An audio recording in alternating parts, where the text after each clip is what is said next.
Pria itu melihat sebuah tombol alarm di dinding. Ia langsung menyadari bahwa tempat itu adalah titik buta. Ia berpikir untuk menyalakan alarm agar menimbulkan kepanikan lalu kabur.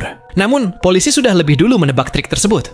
Menyadari untuk menghindari polisi tidaklah mudah. Cooper pergi ke lobi untuk mencari jalan lain. Pandangannya tertuju pada deep fryer yang ada di sebuah toko ayam goreng. Saat tidak ada yang memperhatikan, ia memutar suhu alat itu hingga maksimum. Setelah itu, ia pelan-pelan menyingkir ke samping dan diam mengamati. Begitu seorang karyawan kembali ke deep fryer, terjadilah sebuah kecelakaan. Sebuah wadah di dalam fryer tiba-tiba meledak. Perhatian semua orang langsung tertuju pada insiden tersebut.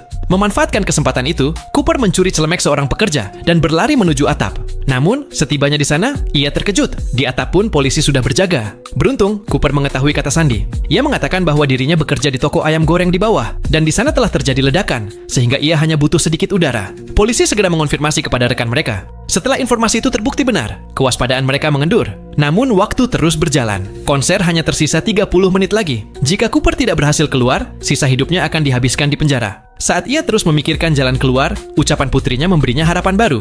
Di konser tersebut, sedang dipilih satu penonton yang beruntung. Putrinya sangat berharap namanya terpilih. Jika itu terjadi, ia bisa bernyanyi bersama sang artis dan berfoto di belakang panggung. Mendengar itu, sebuah ide muncul di kepala Cooper. Ia mendekati seorang pria yang duduk di belakang dan terlihat seperti bagian dari manajemen. Ia berbohong dengan mengatakan bahwa seluruh keluarganya adalah penggemar berat sang bintang dan ia ingin putrinya terpilih sebagai penonton beruntung. Ia juga mengatakan bahwa putrinya menderita kanker stadium akhir dan ini mungkin menjadi konser terakhir dalam hidupnya. Keinginan terbesar putrinya adalah bernyanyi di panggung itu bersama dengan sang artis. Cooper tidak tahu bahwa pria tersebut sebenarnya adalah paman sang artis. Melihat gadis kecil yang tampak sakit itu, pria tersebut merasa iba dan memanggil staf. Karena itulah, putri Cooper mendapat kesempatan untuk bernyanyi bersama sang artis. Sebagai ayahnya, Cooper pun diizinkan masuk ke belakang panggung. Setelah pertunjukan selesai, Cooper merasa semuanya berada di bawah kendali. Namun, ketika ia hendak pergi sambil membawa putrinya, ia melihat bahwa area belakang panggung dipenuhi polisi.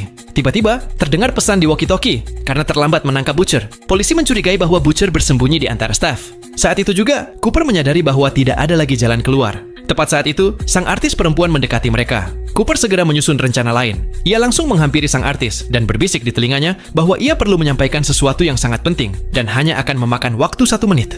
Karena Cooper terlihat seperti ayah yang biasa saja, sang artis pun menyetujuinya dan membawanya ke ruang ganti. Begitu pintu tertutup, Cooper mengatakan yang sebenarnya. Ia mengaku bahwa dialah Butcher. Cooper mengancam sang artis bahwa jika ia tidak membantu dirinya dan putrinya untuk keluar dari tempat ini, maka ia tidak akan bersikap baik.